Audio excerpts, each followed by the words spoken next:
क्रमानुसार उल्लेख किए हुए गीता श्लोकों का शब्दार्थ।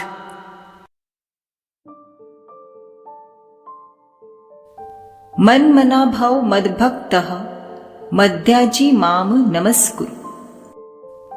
अध्याय 9 श्लोक नंबर 34 और अध्याय 18 श्लोक नंबर 65। तू मन मनाह अर्थात मेरे में मन लगाने वाला, मद्याजी मेरा यज्ञ रूप ईश्वरीय सेवा रूपी कर्म करने वाला, मद्भक्त और मुझे भजने वाला, भव अर्थात बन, माम अर्थात मेरे प्रति, नमस्कुरु अर्थात श्रद्धा से झुक जा।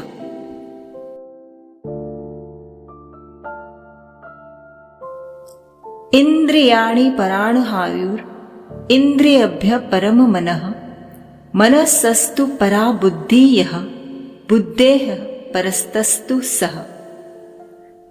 अध्याय 3 श्लोक नंबर 42।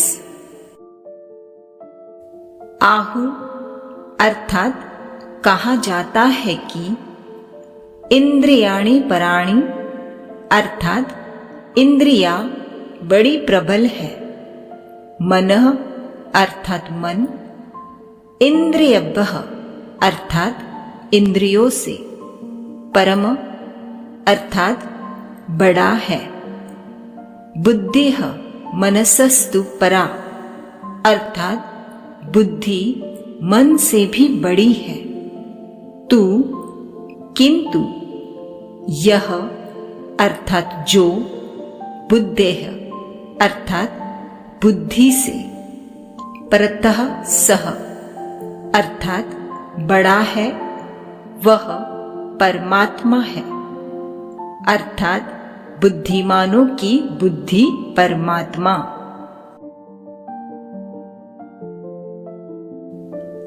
सांख्य योग पृथक बाला प्रवदन्ति न पंडितः।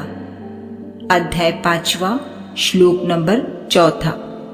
सांख्य योगो अर्थात केवल ज्ञान और कर्मयोग ये दोनों पृथक अर्थात अलग है, ऐसा बाला अर्थात बाल बुद्धि अर्थात कच्ची बुद्धि वाले, प्रवदन्ति अर्थात कहते हैं, न पंडितः अर्थात पंडित जन नहीं कहते, एकम अर्थात एक का, अपि अर्थात भी, समयक अर्थात भली प्रकार, अस्तित्व अर्थात आसरा लेने वाला, उभयो फलम अर्थात दोनों का फल, विंदते अर्थात पाता है।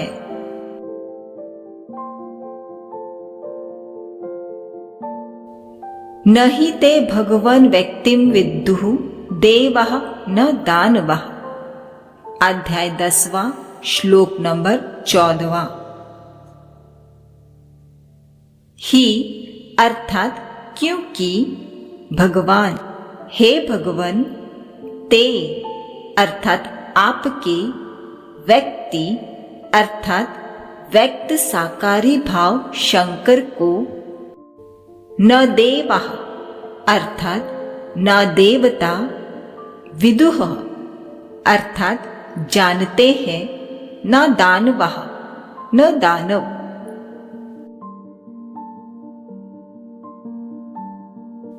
स्वयं एव आत्मना आत्मनं वेत्थत्वं पुरुषोत्तम। अध्याय 10 श्लोक नंबर 15।